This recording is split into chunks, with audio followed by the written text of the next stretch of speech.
Selamat malam para peserta didik yang saya kasihi. Selamat malam, salam sehat untuk kita semua.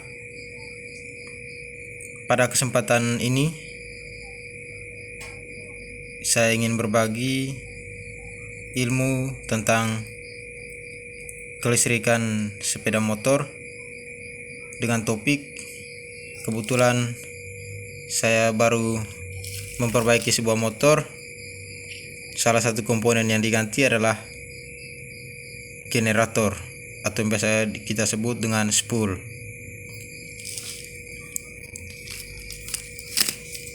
Jadi ini merupakan sebuah komponen pembangkit listrik pada sebuah kendaraan roda 2 sepeda motor yang namanya adalah spool atau dikenal dalam istilah teknik yaitu sebagai stator.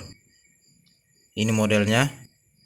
Stator ini merupakan sebuah komponen kelistrikan yaitu alternator atau generator yang berfungsi untuk membangkitkan arus listrik pada sebuah kendaraan.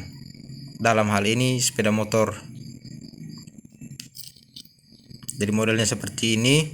Stator ini terdiri dari kumparan kawat, kumparan atau gulungan-gulungan kawat yang digulung pada inti besi.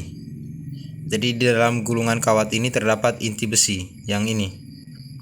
Jadi minta maaf, saya membuat video ini sendirian, jadi tangan satu saya memegang HP dan yang tangan satu megang komponen, jadi agak sulit.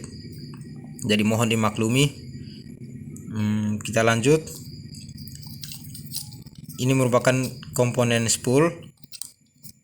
Jadi spool ini terdiri dari berbagai kumparan kawat. Ini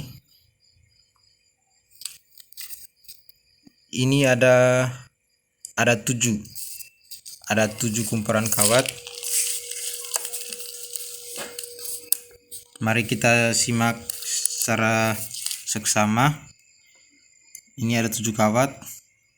1 2 3 4 5 6 7. Ada 7 kawat, 7 kumparan.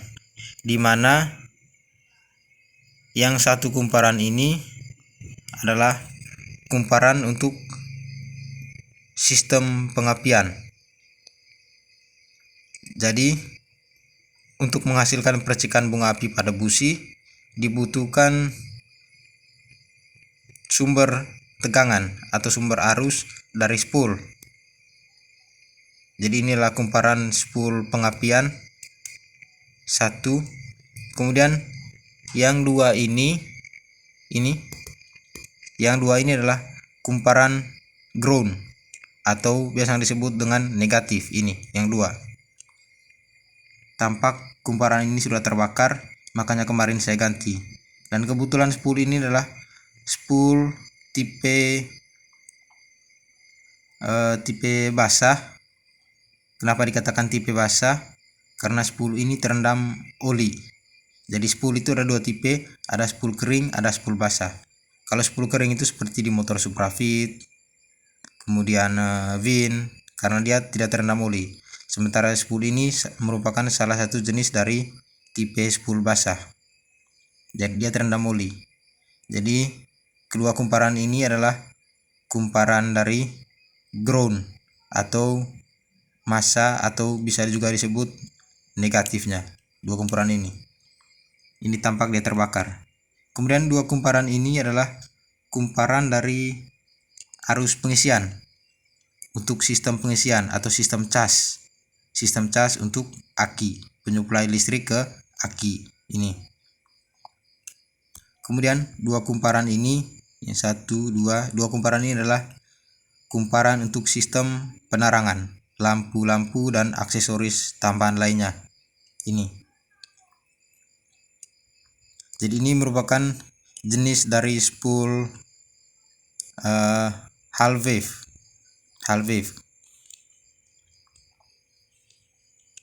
Jadi di spool ini juga terdapat sebuah komponen yang namanya pick up pulser, ya. Pick up pulser. pick up pulser ini berfungsi untuk membaca sinyal listrik atau sensor listrik untuk diberikan ke CDI untuk mengatur saat pengapian sesuai dengan posisi dari piston. Jadi yang memberi sinyal listrik ke CDI adalah pulser, pick up pulser ini. Dari pulser ini dia memiliki dua kabel yang berwarna merah muda dan putih.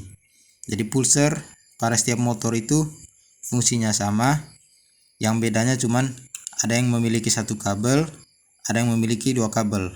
Berarti satunya kabel massa, satunya kabel arus.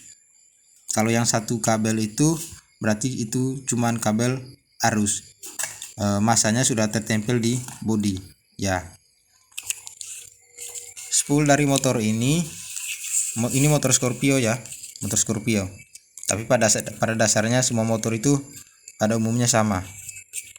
Jadi spool ini dia mengeluarkan ada 7 kabel ya, ada 7 kabel. Nanti kita belajar satu persatu. Ada 7 kabel.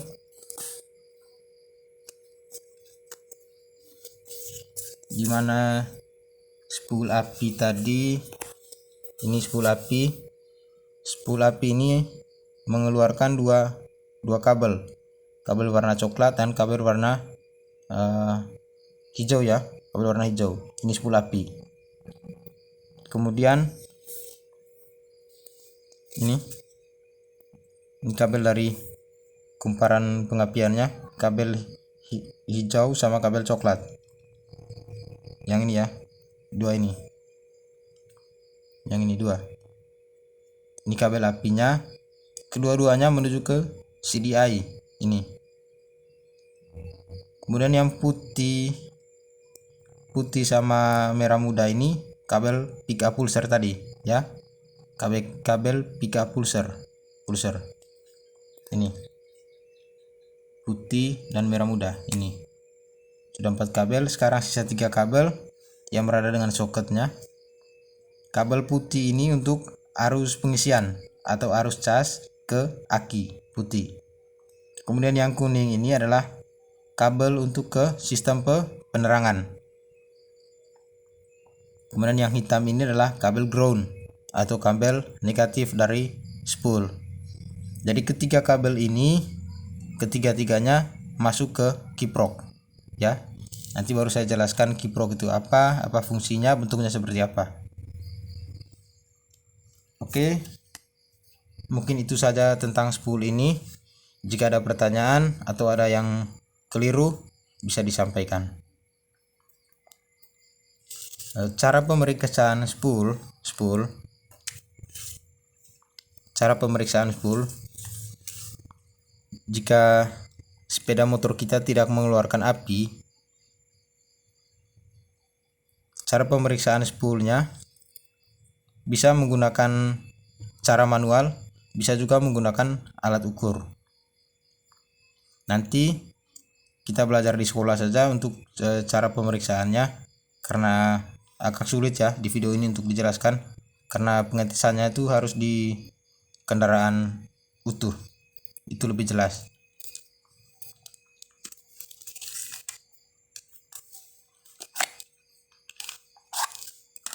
Kemudian ini ada komponen. Ini merupakan komponen regulator. Ini ya, regulator atau kiprok. Jadi bentuk gambarnya seperti ini, benda sesungguhnya seperti ini.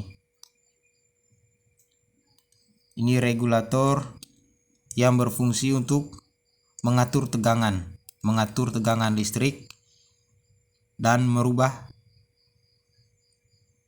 tegangan listrik atau merubah arus listrik dari listrik AC atau listrik bolak-balik ke listrik DC atau listrik searah. Karena di sepeda motor itu untuk pengisiannya itu membutuhkan arus DC. yang dibutuhkan oleh aki sebesar 13, sampai 14,8. Ini tegangan pengisian normal. Jadi kembali lagi ke spool ini, arus yang dibangkitkan oleh spool itu adalah arus AC. Arus AC itu tipe arus seperti arus-arus PLN, jadi arus AC. Gelombang listriknya itu bolak-balik seperti ini. Sedangkan yang dibutuhkan untuk sistem pengisian atau sistem cas aki, dia membutuhkan arus DC. Arus DC. Gelombang arusnya itu cenderung datar. Jadi, arus yang dihasilkan oleh spool ini itu bisa mencapai 20 sampai 50 bahkan lebih volt AC. Ya. Sedangkan yang dibutuhkan untuk sistem cas itu dia berkisar antara 13 sampai 14,8 volt DC. Jadi beda ya, AC sama DC. Jadi itulah fungsi dari kiprok ini, kiprok atau regulator. Regulator ini berfungsi untuk mengatur arus yang menuju ke sistem kelistrikan pada sepeda motor itu atau pada mobil. Jadi arus yang keluar dari spool ini tadi dirubah oleh regulator menjadi arus DC yang tegangannya itu diturunkan dari 20 sampai 50 bahkan lebih volt AC menjadi 13 sampai 14,8 volt DC. Apabila tegangan yang dikeluarkan oleh kiprok ini melebihi dari batas normal ini, seandainya 15 lebih ke atas, itu mengakibatkan komponen-komponen kelistrikan seperti bola lampu, kemudian perangkat elektronik lainnya yang ada pada unit sepeda motor ataupun mobil itu bisa saja terbakar atau rusak. Karena tegangan yang dibutuhkannya itu cuman 13 sampai 14,8 volt. Itu kalau regulator ini rusak. Jadi di kiprok ini tadi ada 4 kaki, di mana pada penjelasan awal tadi saya sudah menyampaikan 3 kabel ini ketiga-tiganya masuk ke kiprok ini, masuk ke kiprok.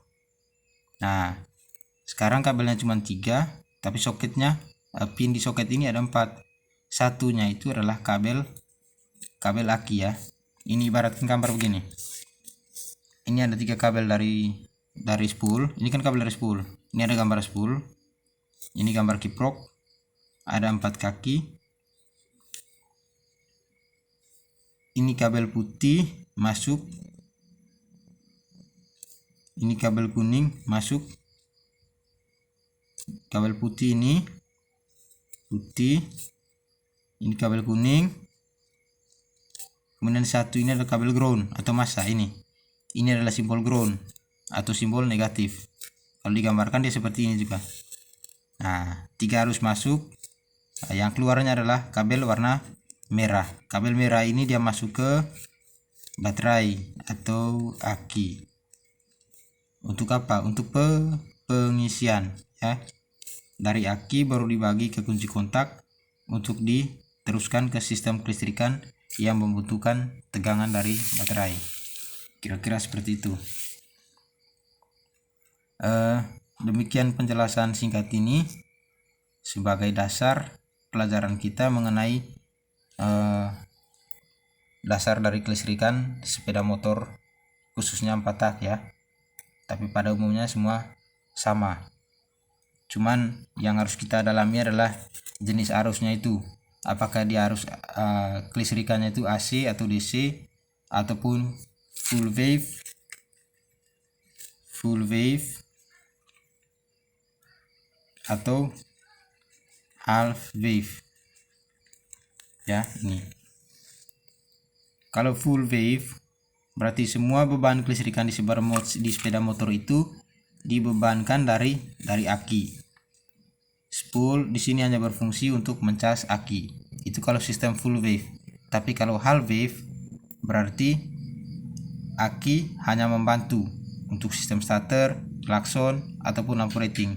Sementara beban kelistrikan seutuhnya itu mengandalkan dari spool ya, spool. Oke, demikian penjelasan pada kesempatan yang sangat singkat ini.